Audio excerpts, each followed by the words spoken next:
change in state of system that can trigger action or response for the other component. Event என்ன சொல்றாங்கன்னா ஒரு occurrence இல்லனா அந்த ஸ்டேட்ல ஏதோ ஒரு சேஞ்ச் நடக்குது இல்ல நம்ம ஏதோ ஒரு ஆக்ட் கொடுத்து அது ட்ரிகர் ஆகுதுல ரியாக்ட் பண்ணுதுல அதுதான் ஈவென்ட்ஸ்னு சொல்றாங்க.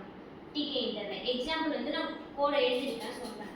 ஃபர்ஸ்ட் இம்போர்ட் டிகே இம்போர்ட் பண்ணிடுவோமா, பண்ணிட்டு ஒரு ஃபங்க்ஷன் ரைட் பண்றாங்க. ஆன் கிளிக் பட்டன் அப்படின்னு சொல்லிட்டு ஒரு ஃபங்க்ஷன் கிரியேட் பண்றாங்க.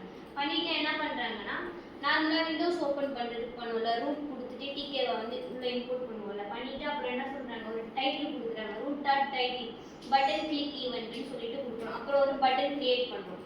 கிரியேட் பண்ணிட்டு அதுக்கப்புறம் அதை கமாண்ட் பண்ணணும்ல, ஃபங்க்ஷனில் தானே போடுறோம். ஸோ அப்போ கமாண்ட் பண்ண கால் பண்ணணும்ல, அதனால இந்த கமாண்ட் யூஸ் பண்ணுவோம். கமாண்ட் யூஸ் பண்ணி அதை க்ளோஸ் பண்ணிடுறாங்க. அதுக்கப்புறம் என்ன பண்ணுறாங்கன்னா பட்டன் டாட் பேக் க்ளோஸ் பண்ணிடுறோம். அப்புறம் மெயின் லுக் கால் பண்ணிடுவோம். அவ்வளோதான். இப்போ என்ன ஆகுனா அந்த விண்டோஸ் ஓப்பன் ஆகும்ல, விண்டோஸ் வந்து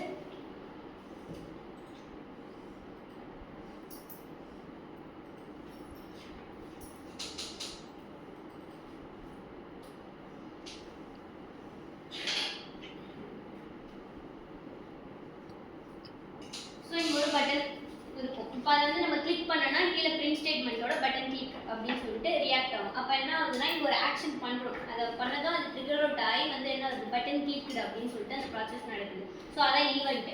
அப்புறம் இன்னொன்று என்ன லிஸ்ட் ஆஃப் ஈவெண்ட்ஸ். ஈவெண்ட்ஸ்னால் இது ஒன்று மட்டும் இல்லை, நிறையவே இருக்குது. அதில் வந்து நான் சொல்கிறேன். பட்டன் கிளிக்டு ஈவெண்ட் இருக்குது, அப்புறம் என்ட்ரி பாக்ஸ், அப்புறம் கீ ப்ரெஸ் ஈவெண்ட், இது எல்லாமே இருக்குது. ஸோ அவ்வளோதான் ஈவெண்ட்.